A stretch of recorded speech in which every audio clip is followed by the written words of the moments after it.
Agora vamos conversar um pouquinho sobre a terapia nutricional para um paciente hospitalar.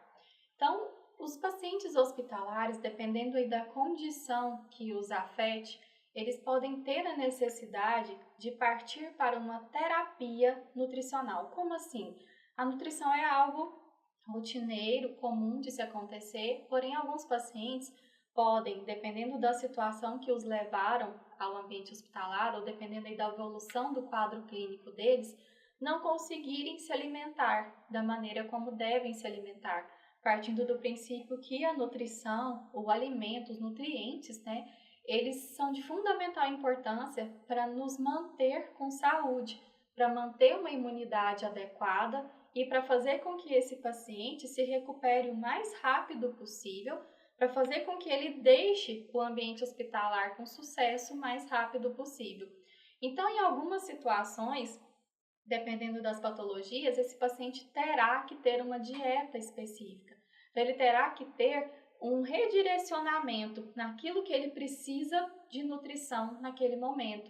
Alguns nutrientes não poderão ser ofertados em um determinado momento da vida desse paciente enquanto interno naquele hospital, e alguns nutrientes terão que ser ofertados de uma maneira mais acentuada para que ele possa responder o melhor possível ao tratamento que ele tem feito. Então, daí a gente pensa em nutrição como sendo uma terapia, como sendo um remédio para aquele paciente, já que é uma coisa, um artifício que você lança a mão para melhora daquele paciente e para mantê-lo, né, o mais saudável possível para atravessar por essa fase.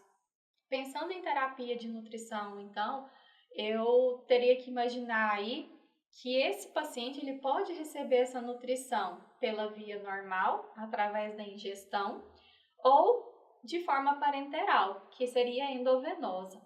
Então, vai depender novamente do estado patológico que esse paciente se encontra. Daí nós vamos avaliar as condições necessárias para uma terapia nutricional enteral, que eu vou utilizar então o trato gastrointestinal, esse tubo ao longo do trato gastrointestinal.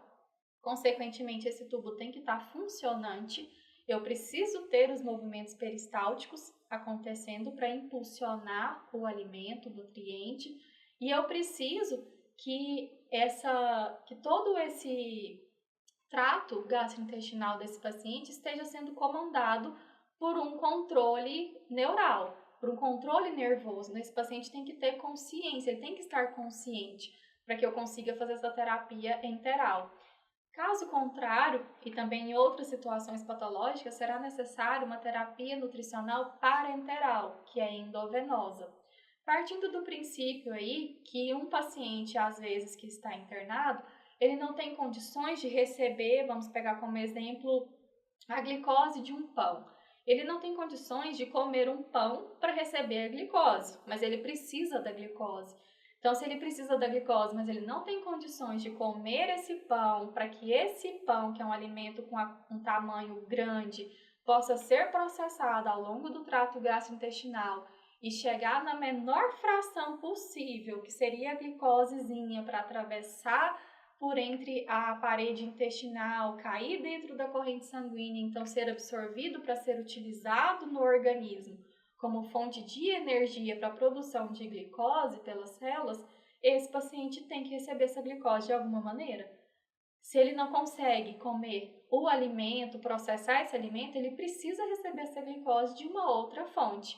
Então, ela seria administrada diretamente na veia para que já fosse feita a etapa de absorção automaticamente, sem precisar contar com o organismo dele para processar esse alimento. A terapia nutricional, então, ela consiste de um conjunto de procedimentos terapêuticos para manter ou para recuperar o estado nutricional do paciente, por meio da nutrição parenteral e ou da nutrição enteral. A instituição da terapia nutricional tem diversos objetivos, como manter ou recuperar o estado nutricional desse paciente, ou reverter um quadro de desnutrição, ou apenas corrigir o peso magro, ou até mesmo condições de excesso de peso e obesidade. Então, ou eu vou administrar nutrientes que estão faltando, ou eu vou retirar o que está sobrando para fazer as correções, os ajustes necessários para manter aquele organismo o mais saudável possível e retirá-lo do estado patológico. Com a nutrição, eu posso oferecer condições que sejam favoráveis para o estabelecimento do plano terapêutico. Então, existem alguns medicamentos, algumas terapias que eu preciso fazer com base em todo um arcabouço nutricional daquele paciente. Aquele organismo tem que estar preparado para receber aqueles medicamentos. Então, eu preciso nutri-lo para que ele consiga passar por todas as etapas da farmacocinética, gerando, então, um efeito terapêutico o mais eficiente possível para o tratamento daquele paciente. Através da nutrição, eu consigo oferecer energia, fluidos e nutrientes em quantidades adequadas para manter as funções vitais e a homeostasia do organismo, que é o equilíbrio dinâmico do nosso organismo. Nosso organismo precisa funcionar em um certo equilíbrio. Para isso, eu preciso de água, preciso de eletrólitos, preciso dos nutrientes. Sem esses, eu não consigo manter as funções do meu organismo. Então, alguns feedbacks não vão acontecer, algumas glândulas não vão produzir hormônio, alguns órgãos não vão funcionar como deveriam, fazendo as suas funções específicas. Então, eu preciso dessas substâncias para que tudo funcione do jeito que tem que funcionar. Com a terapia nutricional, eu consigo recuperar a atividade do sistema imunológico, que muitas vezes pode estar debilitado. Um exemplo, antioxidantes são fundamentais para se manter essa resposta imune, como por exemplo a vitamina C. Então eu preciso ofertar essa vitamina caso ela esteja em baixa nesse organismo. Com a terapia eu também consigo reduzir riscos de hiperalimentação. Então o paciente que está com excesso de glicose e é diabético, eu preciso controlar. Um paciente que está recebendo uma dieta com excesso de sal e é hipertenso, eu preciso fazer esse controle. Preciso também garantir as ofertas de proteína, ofertas energéticas adequadas para minimizar o catabolismo proteico e a perda nitrogenada. A terapia nutricional é um componente do tratamento médico e inclui nutrição oral, enteral ou parenteral, de acordo então com a necessidade de cada paciente. Com isso eu consigo garantir que esse paciente ele vai receber o melhor possível do tratamento e que esse tratamento será eficaz, o mais eficaz possível, para que ele consiga reverter aquela situação patológica. Quando eu penso aí na aplicação da terapia nutricional, eu preciso avaliar o estado nutricional do paciente primeiramente, para que eu consiga, junto aí de uma equipe multiprofissional, definir as necessidades energético-proteicas de cada paciente. Então, é uma terapia individualizada. Então, para isso, para garantir essa individualização, eu posso manipular essa terapia nutricional na farmácia de manipulação do ambiente hospitalar. Então, o farmacêutico ele pode fazer essa manipulação de acordo com as exigências de nutrientes, toda a carga energética e proteica que esse paciente precisa, para que ele possa receber o que ele está precisando, que é algo individual. Cada paciente está passando por uma terapia diferente, ele tem um genoma diferente, uma farmacocinética, uma farmacodinâmica diferente. Então, o ideal é que ele receba essa nutrição especificamente para as necessidades dele, que seja algo bem personalizado. Existe essa equipe multiprofissional dentro do hospital, que é uma equipe que vai estar sempre se reunindo e trabalhando para poder levantar essas necessidades de cada paciente e para poder conversar e fazer atualizações com relação a toda a dinâmica da farmacotécnica de manipulação da nutrição parenteral dentro do ambiente hospitalar. Então, é necessário que você tenha compondo essa equipe multiprofissional de, no mínimo, o médico, o farmacêutico, o enfermeiro e o nutricionista, que juntos vão escolher a via de administração dos nutrientes e avaliar a eficácia e monitorar as principais complicações que podem acontecer com o uso dessa terapia nutricional. Então, o paciente que ele vai precisar receber uma terapia nutricional, primeiro ele passa por uma série de exames, onde esses exames trarão para a equipe multiprofissional de terapia nutricional os dados exatos daquilo que ele precisa, daquilo que ele tem falta, das necessidades que ele tem, para que se possa fazer uma manipulação bem personalizada. A partir do momento que ele começa a receber essa terapia nutricional, eu preciso garantir que está tudo correndo bem, porque mesmo tendo feito toda uma avaliação prévia, no decurso do uso dessa terapia nutricional, complicações podem aparecer. Até porque no decurso do uso dessa terapia nutricional, a doença base desse paciente pode evoluir para uma melhora, para uma piora. Outras patologias podem surgir associadas a essa patologia de base, e tudo isso começa já a instigar a necessidade de outros gastos energéticos que não estão tendo.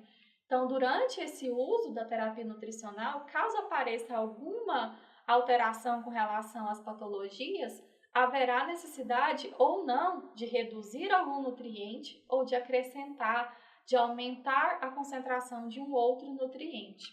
Por isso, esse paciente precisa passar por uma série de exames rotineiramente. Avaliar, por exemplo, as funções hepáticas através de transaminases, avaliar a bilirrubina, posso avaliar também constantemente a glicemia, que é muito importante para a maioria dos pacientes, avaliar concentrações de potássio, de magnésio, de alguns oligoelementos como o zinco, o iodo. Então, se a gente faz essa rotina de exames e está sempre ali em cima avaliando todo o processo, a chance de que você tenha uma eficácia aí de 100% na terapia nutricional é muito grande, mas é preciso esse acompanhamento rotineiro por essa equipe toda de profissionais. Primeiramente, eu farei uma explicação breve sobre a terapia de nutrição enteral. A nutrição enteral, então, é toda forma de terapia que se utiliza de alimentos para fins terapêuticos, usando o trato gastrointestinal. Então, os suplementos orais são um exemplo. Dietas por tubo nasogástrico, nasoenteral e percutâneo. São as maneiras como a gente consegue administrar esses alimentos como forma de terapia para que haja uma melhora daquele paciente. Como eu disse no início, é preciso ter um tubo funcionante, eu preciso dos movimentos peristálticos, eu preciso de secreção enzimática, eu preciso que haja uma consciência, que o sistema nervoso esteja totalmente consciente, controlando esse trato gastrointestinal. A musculatura lisa do trato gastrointestinal precisa estar funcionando, contraindo e relaxando, para que haja esse funcionamento. E essa dieta ela pode ser administrada, então, diretamente por uma sonda nasogástrica, ou seja, eu vou utilizar a cavidade nasal, ou ela vai ser colocada diretamente enteralmente.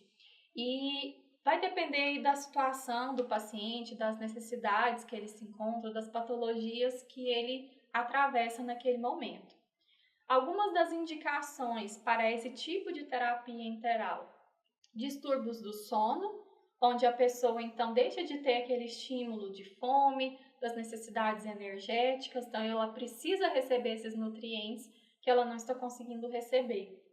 Alterações do nível de consciência, então se ela não tem consciência para controlar a nível de sistema nervoso todo o trato gastrointestinal dela, então não tem como ela fazer essas demandas por consciência.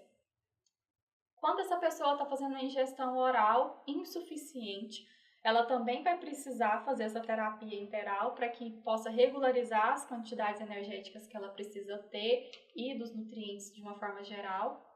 Quando ela tem intolerância de dieta por via oral e quando aumentam as necessidades energético-proteicas, devido a alguma patologia, aumentou essa necessidade e ela precisa repor essas quantidades. Então, tudo isso, em todas essas situações, eu preciso ter um trato gastrointestinal funcionante. E o objetivo de se utilizar essa terapia é o objetivo de todo tipo de terapia que é feita dentro de um ambiente hospitalar. Então, a terapia nutricional não seria diferente. melhorar a qualidade de vida desse paciente, então sempre pensando na segurança e na melhora do paciente. Diminuir infecções e melhorar processos de cicatrização. Como que um alimento, um nutriente tem a ver com infecção e com cicatrização? Eu preciso de algumas substâncias, alguns micronutrientes para conseguir fazer o processo inflamatório, para conseguir ter uma imunidade legal a ponto de me defender de micro-organismos. Então, sem o processo inflamatório, eu não consigo me defender, fazer o meu processo de defesa contra alguns patógenos. E, automaticamente, esse processo inflamatório ele vai finalizar com o processo de cicatrização. E esse processo de cicatrização também precisa de vários micronutrientes. Se você não tiver, você terá dificuldade para fazer cicatrização, esse tempo vai ficar maior, mais extenso, e deixando um tempo de cicatrização mais extenso, eu dou condições para esse organismo que já está tão fragilizado de receber novos patógenos e com isso acabar tendo novos processos infecciosos. Um outro objetivo da terapia nutricional seria diminuir a atrofia do trato gastrointestinal, no caso da enteral, porque daí eu estou colocando a musculatura lisa para trabalhar. Se o músculo não trabalha, e qual que é o trabalho do músculo? Contrair e relaxar. Se ele não faz esse trabalho, com o tempo ele vai ficando cada vez mais preguiçoso, entendendo, entre aspas, né, esse preguiçoso, ele vai entendendo que ele não precisa trabalhar, que ele não precisa contrair e nem relaxar. Com isso, ele vai diminuindo a quantidade de actina, de miosina e vai atrofiando. Um outro objetivo também seria diminuir o tempo de internação e a mortalidade para algumas situações. O uso da sonda nasogástrica seria mais indicado por ser mais fisiológica. Ela te dá uma tolerância maior em dietas que são bem concentradas, que a gente chama de dietas hiperosmolares. Ela é de fácil posicionamento, essa sonda. Ela te dá uma dieta de progressão bem mais rápida, porém, ela pode gerar um risco grande de aspiração. Já a nasoenteral, que é a pós-pilórica, ela requer dietas menos concentradas, normo ou hipoosmolares. Ela te dá uma dificuldade maior para posicionar a sonda, porém o risco de aspiração já é menor, que seria um benefício quando comparado aí com a nasogástrica. E agora vamos falar de fato, entrar aí especificamente na nutrição parenteral. A nutrição parenteral, então, é uma terapia que você não precisa utilizar o trato gastrointestinal, já que esse trato gastrointestinal, naquele momento, para aquele paciente, não é funcionante. Por algum motivo, ele não está funcionando. Então, você vai administrar nutrientes na corrente sanguínea, através de um acesso central ou periférico, de modo que o trato gastrointestinal seja totalmente preservado e excluído desse processo. Você não pode estimular de forma alguma o uso do trato gastrointestinal. Então, você já vai fazer a introdução dos nutrientes necessários diretamente no vaso daquele paciente. Então, essa terapia, ela pode ser central ou periférica, esse acesso.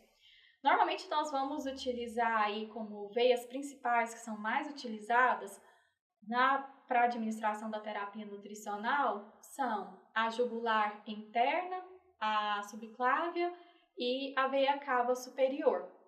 Quando a gente fala de um acesso periférico, eu estou falando então de veias de menor calibre, que vão suportar uma concentração menor, uma osmolaridade menor e também que vão fazer a nutrição daquele paciente por um tempo menor de tratamento.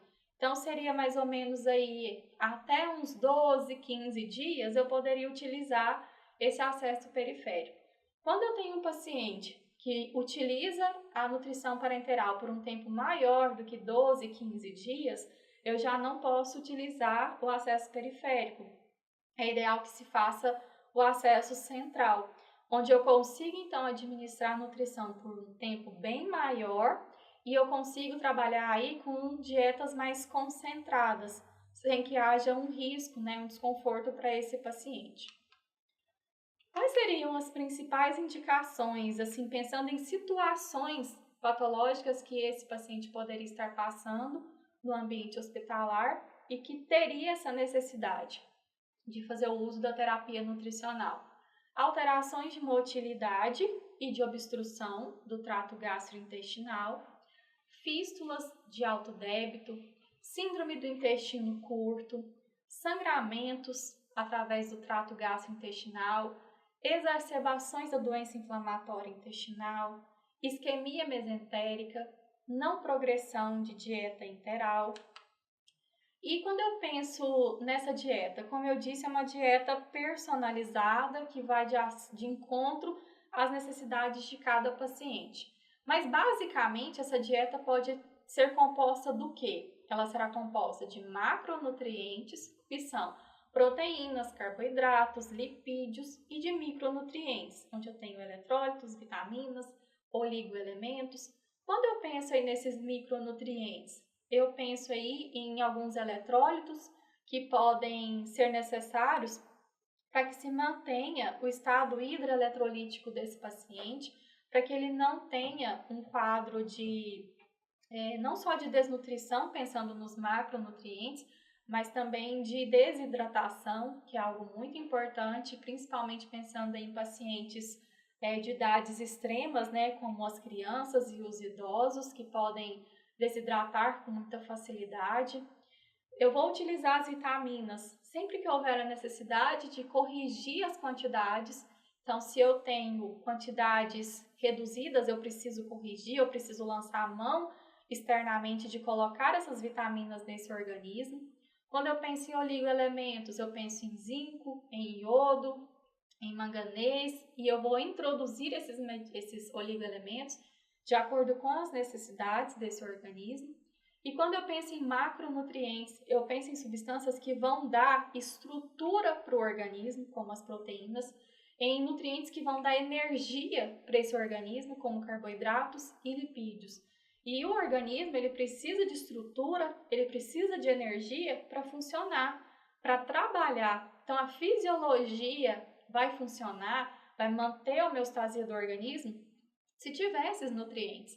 Os carboidratos são as principais fontes de energia em termos de produção de ATP para uma célula. Sem a produção de ATP, a célula não consegue trabalhar. A célula precisa desse estímulo, que é o ATP, para que ela possa funcionar. Então, se uma célula funciona, todo o tecido funciona, todo o órgão vai funcionar e todo o sistema vai funcionar. Porque as células precisam funcionar, produzir energia para fazer respiração e, com isso, manter todas as suas estruturas íntegras. Fazer todos os processos que ela precisa fazer para manter a homeostasia. Imaginem um paciente internado com uma doença que está tirando todas as habilidades dele e ele não consegue ter o funcionamento normal das suas células. Obviamente, ele vai ter muita dificuldade para se recuperar dessa doença. Então, ele precisa funcionar bem para ele conseguir vencer as suas barreiras, colocar a sua defesa para conseguir vencer a patologia envolvida. Pensando agora nos carboidratos especificamente, só como uma forma de ilustração, já que a gente sabe que eles são a principal fonte de energia na via parenteral, é muito comum se utilizar por via central a glicose, 50%, sabendo aí que a glicose anidra, ela te dá 4 quilocalorias a cada grama, e a glicose monoidratada, 3,4 quilocalorias em média a cada grama. O controle glicêmico é fundamental nos pacientes críticos e eu preciso me lembrar de descontar do cálculo da parenteral a quantidade de glicose absorvida na diálise peritoneal e nos soros de manutenção. Já os lipídios, que também são uma fonte importante de energia, porém não tanto quanto os carboidratos, não a primeira escolha como os carboidratos, eles são responsáveis aí por cerca de 15 a 30% da energia parenteral. O glicerol tem isotonia, o que é muito útil, né, para administração no organismo. São alguns precursores do ácido araquidônico, que é a ponta de uma cascata para se fazer todo o processo inflamatório, que é um dos principais processos de defesa que o nosso organismo tem. Sabemos que o processo inflamatório muitas vezes acaba nos prejudicando, mas no primeiro momento é um processo de defesa que o nosso organismo tem, que ele lança mão. As proteínas, a título de curiosidade, posso utilizar a solução de aminoácido a 10%, que vai me dar aí, pode ser de 10 a 20%, 4 quilocalorias a cada grama de uso. Então, atualmente a gente costuma usar a dextrose com ácido, que vai permitir o não crescimento bacteriano, como as soluções antigas permitiam. E outra curiosidade com relação a uma atualização, que antigamente a gente usava até bolsas de vidro, né? Hoje em dia a gente não usa mais essas bolsas de vidro na terapia nutricional. Alguns cuidados com a nutrição parenteral, cuidado com a passagem do catéter, com a realização dos cálculos, precisa de uma equipe multiprofissional, cuidado com a síndrome de realimentação e de superalimentação. É muito comum, ao se administrar a terapia nutricional, você está colocando uma quantidade de volume de eletrólitos muito grande dentro da célula, do meio intracelular desse paciente. Então, ele estava desnutrido, ele estava desidratado e, de repente, ele recebe um volume muito grande de nutrientes, de líquidos dentro do meio intracelular. Isso pode gerar uma hipopotassemia e uma hipofosfatemia. Então, essa redução na quantidade de fósforo e potássio pode gerar aí arritmia cardíaca, uma deficiência a nível respiratório que pode ser muito prejudicial. Então, para evitar esse tipo de situação, o ideal é que se faça a introdução o mais lentamente possível, de preferência, né, se eu estiver me dando aí com uma situação que o paciente está muito desnutrido. Então, quanto mais desnutrido, mais desidratado, mais ele vai sentir essa consequência de colocar essa nutrição de forma muito rápida. É atribuição da equipe multiprofissional de terapia nutricional fazer a triagem e a vigilância nutricional, avaliar essa nutrição, indicar, fazer o desenvolvimento dela, a preparação, o acompanhamento e modificar a terapia sempre que necessário. Fazer um desenvolvimento técnico e científico e uma educação continuada. Então, levar como base os dados que se extraem dos pacientes como forma de estudo, como forma de melhora para os pacientes seguintes. É função do farmacêutico na terapia parenteral o desenvolvimento, o preparo, a avaliação farmacêutica, a manipulação, o controle de qualidade, a conservação e o transporte. Ele precisa avaliar interações droga-nutrientes. Ele precisa verificar a estabilidade, verificar a divergência entre o volume de prescrição e o volume final que ele conseguiu chegar, verificar a osmolaridade, as vias de administração, as técnicas de envase e a compatibilidade entre os eletrólitos e os macronutrientes. Eu preciso tomar muito cuidado com o risco de precipitação. Então, caso aconteça a precipitação, é função do farmacêutico analisar via macroscópica mesmo, ele vai olhar, fazer um controle de qualidade ao final do processo para ver se não houve precipitação, porque isso pode ser prejudicial ao se administrar no paciente, não é permitido. Para prevenir a toxicidade e a oxidação, é ideal que se utilize bolsas multilaminadas com proteção da luz, armazenar sobre refrigeração, e os oligoelementos eles devem ser administrados por último, para evitar essas precipitações. Pensando na terapia manipulada no hospital, o prazo de validade vai de até 48 horas do início da manipulação e deve ser conservada aí de 2 a 8 graus Celsius. Lembrando de sempre seguir toda a rotina asséptica que já foi falada durante a explicação da farmacoterapia, de toda a farmacotécnica de nutrição, tanto para produtos estéreis como não estéreis, e especificamente para os produtos estéreis, já que a nutrição parenteral ela exige esta esterilidade. Então, todo o uso de EPIs, de EPCs que são necessários dentro dessa sala, que é uma sala de pressão positiva, para que não haja contaminação de nenhuma partícula de fora para dentro do seu produto manipulado.